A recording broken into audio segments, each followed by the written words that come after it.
எல்லாரும் பயங்கரமாக சேரண்ணாவோட நிச்சயத்துக்கு ரெடி ஆயிட்டாங்க. அதுவும் நிலா ரெடி ஆகிருக்கிற அழகை பார்த்து அப்படியே சோழன் மயங்கி விழுந்துடுறாரு. சோழன் என்னாச்சுங்கிறாங்க. இது என்ன மயக்கம்னு தெரியுதா நிலா? உன் அழகை பார்த்து நான் மயங்கிட்டேன் அப்படின்னு சொல்லிட்டு பெட்டில் இருந்து எந்திரிக்கிறாரு. அப்போது நிலா சொல்கிறாங்க, சோழன் ரொம்ப தான் ஓவராக பண்ணுறீங்க சோழன் அப்படிங்கிறாங்க. இல்லை நிலா, அவ்வளோ அழகாக இருக்க பாரு, அங்கே நிச்சயத்தில் சந்தாவை விட நீ தான் சூப்பராக இருக்க போகிற அப்படின்னு சொல்லி சோழன் நிலா கிட்ட சொல்லிட்டு இருக்காங்க. கார்த்திகாவோட அம்மா, பல்லவன், பாண்டி எல்லாருமே ரெடி ஆகிட்டு வாங்க எல்லாருமே மண்டபத்துக்கு போகலாமோ அப்படின்னு கேட்குறப்போ நிலாவை பார்த்து கார்த்திகா சூப்பராக இருக்க நிலா அப்படிங்கிறாங்க. தேங்க்ஸ் கார்த்திகா, நீங்களும் தான் அழகாக இருக்கீங்க அப்படின்னு சொல்லிக்கிட்டு எல்லாருமே மண்டபத்துக்கு கிளம்பி போகிறாங்க. ஆனாலும் கார்த்திகாவோட அம்மாவுக்கு இப்போவாவது எப்படியாவது நிச்சயம் நின்றக்கூடாதா, என் பொண்ணு கார்த்திகாவை சேரன் கல்யாணம் பண்ணிக்க மாட்டானா அப்படிங்கிற ஏக்கத்தில் எதை இருக்காங்க கார்த்திகாவோட அம்மா. கார்த்திகா பாரு மாமா, நம்ம கூட இருக்க வேண்டியவர் இன்னொரு பொண்ணோட எவ்வளோ ஜாலியாக இருக்காரு, நமக்கு தான் அந்த கொடுப்பனை இல்லை அப்படிங்கிற கவலை கார்த்திகா முகத்துலேயும் இருந்துக்கிட்டே இருக்குது. என்னதான் சிரித்தாலும் அவங்க பேசினாலும் அந்த கவலை கார்த்திகா முகத்தில் அப்படியே தான் தெரியுது. சந்தா கர்ப்பமாக இருக்கிறதுனால தான் சந்தாவோட வீட்டாளுங்கள்லாம் இந்த நிச்சயத்துக்கு சம்மதிச்சிட்டாங்க. ஆனால் அந்த விஷயம் சோழன் குடும்பத்துக்கு தெரிஞ்சாலும் கார்த்திகா அவங்க அம்மாவுக்கெல்லாம் யாருக்குமே தெரியாது சந்தா கர்ப்பமாக இருக்கிறாங்க அப்படின்னு. அவங்களுக்கெல்லாம் தெரிஞ்ச விஷயம் இவங்களுக்கு தெரியாது. அவங்க கர்ப்பமாக இல்லைங்கிறதும் இவங்களுக்கு தெரியாது. பண்ணுறாங்க போகிறோம் அப்படிங்கிற மாதிரி தான் வந்துக்கிட்டு இருக்காங்க. ஆனால் கல்யாண வீட்டில் கார்த்திகாவோட அம்மா பக்கத்தில் இருக்கிறவங்ககிட்ட எல்லாம் பேசிகிட்டு இருக்காங்க. அங்கே தமிழ் தெரிஞ்சவங்க ஒருத்தர் இருக்காங்க. பரவாயில்ல, நீங்கள் எப்படியோ எங்கள் பையன் நம்பி கட்டி கொடுக்குறீங்களே, அவன் தங்கமான பையன், இங்கே மாப்பிள்ளை பார்த்துருந்தா கூட இப்படி ஒரு பையன் உங்களுக்கு கிடச்சிருக்குமாண்டா, நீங்களாம் எங்கள் அண்ணன் பையன் கிடைக்க கொடுத்து வச்சுருக்கணும் அப்படிங்கிறாங்க கார்த்திகாவோட அம்மா அவங்கக்கிட்ட. அவங்க தமிழ் தெரிஞ்சவங்க தானே, அதனால் அப்படின்னு சொல்லவும் புரிஞ்சுக்கிறாங்க. அதுக்கு அவங்க சொல்கிறாங்க, உங்கள் பையனை விட எங்கள் ஊரில் இருக்கிறவங்க எல்லாருமே நல்லவங்க தான், ஆனால் என்ன பண்ணுறது, உங்கள் பையன் கர்ப்பமாக்கி வச்சுட்டான்ல, அவனை எப்படி நீங்கள் நல்ல பையன்னு சொல்ல முடியும் அப்படின்னு கேட்குறாங்க. அப்போ கார்த்திகாவோட அம்மாவுக்கும் அதிர்ச்சியாயிருது.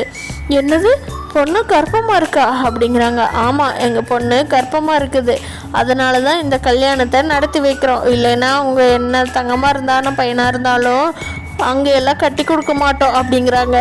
கேட்ட சேரனோட அத்தைக்கு பயங்கரமாக கோவம் வந்துடுது. என்னது, கர்ப்பமாக இருக்கிறாளா?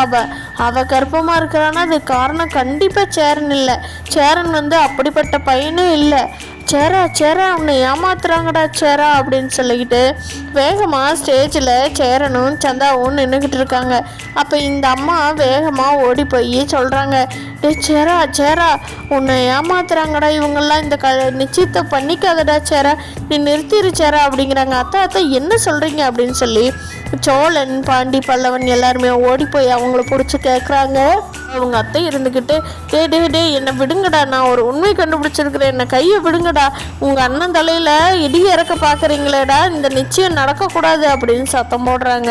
ஒரு நடேசன்கிட்டு, ஏய் கஸ்தூரி, இன்ன வரைக்கும் நீ அமைதியாகத்தானே இருந்தேன், இப்போ என்ன திடீர்னு இப்படி பண்ணுற, இன்ன வரைக்கும் நல்லா பொண்ணா இங்கே நிச்சயத்தை நிறுத்தலாம்னே வந்தியா, என் பையன் நிச்சயம் நடக்கிறது உனக்கு பிடிக்கலையா, இங்கே பாரு கஸ்தூரி, பொம்பளையா போச்சேன்னு பார்க்குற, இல்லைன்னா ஓங்கி ஒரு அரைஞ்சன்னு வெய்ய அப்படிங்கிறாங்க. அண்ணன் அமைதியார், என்ன அந்த பொண்ணு மாசமாக இருக்குதாம்மா, சேரன் தலையில் கட்டுறதுக்கு பார்க்குறாங்கன்னு, கண்டிப்பாக இந்த பொண்ணு மாசமாக இருக்கிறது கண்டிப்பாக நம்ம சேரனாக இருக்காது, எனக்கு சேரனை பற்றி நல்லாவே தெரியும், அதனால் இந்த பொண்ணு ஏமாற்றி உங்கள் தலையில் கட்ட பார்க்குறாங்கன்னு, அந்த குழந்தை யாரோட குழந்தையோ என்னமோ சேரன் அப்பனாக்கிறதுக்கு முடிவு பண்ணிட்டாங்கன்னு, ஒத்துக்காத ஏமாத்துறாங்க எல்லாரும் அப்படின்னு சொல்லி கஸ்தூரி சத்தம் போடுறாங்க. அப்போ அங்கிருந்த சந்தாவுக்கு கோபம் வந்துடுது. வேகமாக ஓங்கி கஸ்தூரி அடிச்சிடுறாங்க. சேரன் சந்தா கம்முன்ருப்பா, நான் பேசிக்கிறேன், நீ அமைதியாக இருப்பா, உன்னை பற்றியெல்லாம் அவங்க தப்பாக பேசலை, நான் தான் நல்லவன்னு சொல்கிறாங்க, உன்னை பற்றி பேசலப்பா, அமைதியாக இருப்பா அப்படின்னு சொல்லி அங்கே பிரச்சனையை தீர்க்கறதுக்கு பார்க்குறாங்க சேரன். அப்போ சந்தா இருந்துக்கிட்டு, என்னது இவங்க இப்படியெல்லாம் பேசலாமா அப்படிங்கிறாங்க. சந்தா, நான் பேசிக்கிறேன் அப்படின்னு சொல்லி சேரன் சொல்லிட்டு, அத்தை அந்த குழந்தையோட அப்பா நான் தாங்க அத்தை, நீங்கள் புரிஞ்சுக்காமல் பேசாதீங்க அத்தை, நீங்கள் என்ன கேட்டுட்டுல நீங்கள் இந்த இதை பேசியிருக்கணும், இத்தனை பேர் சபைக்கு முன்னாடி இதை திருப்பி பேசாதீங்க அத்தை, ஒரு மாதிரி சங்கடமாக இருக்குது அந்த பொண்ணுக்கு எனக்கும் அப்படிங்கிறாங்க. டேய் சேரா, என்னடா உன் தலையில் மிளகா அரைக்க பார்க்குறாங்கடா, நீ ஏமாந்துடாதடா, நீ யதார்த்தமான பையன், அதனால் உங்கள்கிட்ட எப்படியும் ஏமாற்றி பார்க்குறாங்கடா அப்படின்னு சொல்கிறாங்க கஸ்தூரி. அதுக்கு சேரனும் சோழன் வந்து சொல்கிறாங்க, அத்தை அதெல்லாம் தெரியும், அண்ணனுக்கு தெரிஞ்ச அண்ணன் தாங்க அத்தை கல்யாணத்துக்கு சம்மதம் சொல்லியிருக்குது அப்படிங்கவும், டே நிஜமாவோட சொல்கிற அப்படிங்கிறாங்க. நடேசனுக்கும் சொல்லாமல் தான் வச்சுருந்தாங்க இந்த விஷயத்த. நடேசனையும் கஸ்தூரியும் தனியாக கூட்டிகிட்டு வந்து சோழன் எல்லா இதையும் சொல்கிறாங்க. ஆமாம், சந்தா ப்ரெக்னெண்ட்டாக இருக்காங்க, அதுக்கு காரணம் சேரனண்ணா தான், அதனால தான் அவங்க இந்த நிச்சயத்துக்கே ஒத்துக்கிட்டாங்க. வேறவங்களோட கல்யாணம் நிச்சயம் பண்ணுறதா இருந்தது, அந்த கல்யாணத்தை நிறுத்திட்டு தான் நம்ம நிச்சயத்துக்கு சரின்னு சொல்லியிருக்காங்க. நீங்கள் தயவு செஞ்சு உள்ளே புகுந்து குட்டை கிளப்பி இந்த நிச்சயத்தை நிறுத்திடாதீங்க, சரியா? இது கண்டிப்பாக அண்ணனுக்கு நடந்தே ஆகணும், ஏன்னா அண்ணனோட குழந்தை சந்தாவோட வயிற்றுல வளருது அப்படின்னு சொல்லி சோழன் வந்து இவங்க 2 பேர்த்துக்கிட்டும் அதே மாதிரியே உண்மையே சொல்லிடுறாங்க. அப்போ நடேசனும் கஸ்தூரியும் ஒருத்தர் முகத்தை மாற்றி மாற்றி பார்த்துக்கிட்டு, ஐயோ என் பையனை இப்படி நடந்துக்கிட்டா, இப்படியெல்லாம் இருக்க மாட்டானே சேர அப்படிங்கிறாங்க. அப்படியெல்லாம் இருக்கத்தானே அவங்க கல்யாணம் பண்ணி வைக்கிறாங்க, இல்லாட்டி எங்கேயோ இருக்கிற உன்னை கூப்பிட்டு சந்தியாக்கறக்கு அவங்களுக்கு என்ன தலைவிதியா அப்படிங்கிறாங்க சோழன். அப்போ கஸ்தூரியும் நம்பிக்கிறாங்க, உண்மையைத்தான் சொல்கிறான் போல அப்படின்னு சொல்லி.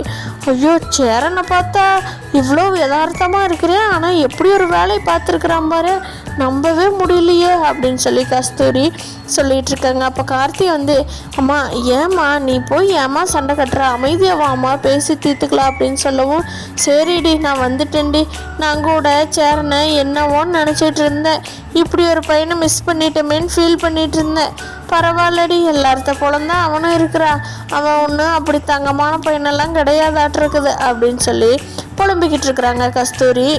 தெரியாமையாம்மா கல்யாணம் பண்ணுவாங்க, நீ ஏம்மா இவ்வளோ ஆர்ப்பாட்டம் பண்ணி இப்படி சத்தம் போட்டு எல்லாத்துக்கும் சங்கடம் உண்டு பண்ணி வைக்கிற அப்படின்னு சொல்லி கார்த்திகா சொல்லவும், இல்லைடி இல்லை எல்லாத்துக்கும் தெரியாமல் ஏமாறுறாங்களோன்னு நினச்சிக்கிட்டு சொன்னேன்டி, கடைசியில் பார்த்தா ஏமாந்தது நம்ம தான் எங்கே பார்த்தாலும் அப்படின்னு சொல்லிட்டு, தலைவிதி யாருக்கு என்னவோ அதுதான் நடக்கும் அப்படின்னு சொல்லிட்டு தான் கஸ்தூரிக்கு கார்த்திகாவை சேரனுக்கு கல்யாணம் பண்ணி கொடுக்கணும் அப்படிங்கிற ஐடியாவையே கைவிட்டுறாங்க.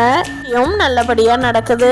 இங்கே பார்த்தா வானதியோட பெரியமா இருக்காங்க இல்லையா, அவங்க போய் ட்ரெஸ் எடுத்துக்கிட்டு வானதி கூட்டிக்கிட்டு போய் சுடிதார் எடுத்துக்கிட்டு நடேசன் வந்து இறங்குறப்போ இட்லி கடையில் சுடிதாரோடு நிற்க போகிறாங்க.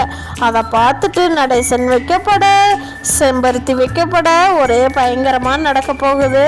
அந்த சீன் எல்லாமே நீ வரப்போகிற எபிசோடில் பார்க்கலாம். பாண்டி தான் இந்த விஷயத்தை வந்து வீட்டில் வெளிப்படுத்தி அதுக்கப்புறமா தான் பாண்டி வானதியோட பெரியமான்னு எல்லாத்துக்கும் தெரிய வரப்போகுது.